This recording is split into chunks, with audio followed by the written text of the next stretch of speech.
সোমবার শিলিগুড়ি পুর নিগমের 14 নম্বর ওয়ার্ডের হরিজন বস্তিতে কমিউনিটি টয়লেটের উদ্বোধন করলেন শিলিগুড়ি পুর নিগমের মেয়র গৌতম দেব। এছাড়াও এই উদ্বোধনী অনুষ্ঠানে উপস্থিত ছিলেন ডেপুটি মেয়র রঞ্জন সরকার, 14 নম্বর ওয়ার্ড কাউন্সিলর সহ মেয়র পারিষদেরা।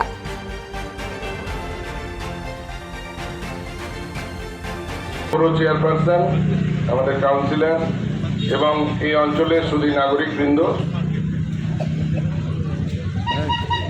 দেখুন আমরা আমাদের এই পুরো বোর্ড আসার পরেই আমরা আমাদের শহরকে ওডিএফ ডিক্লেয়ার করেছিলাম। ওডিএফ অর্থাৎ ওপেন ডেফিকেশন ফ্রি।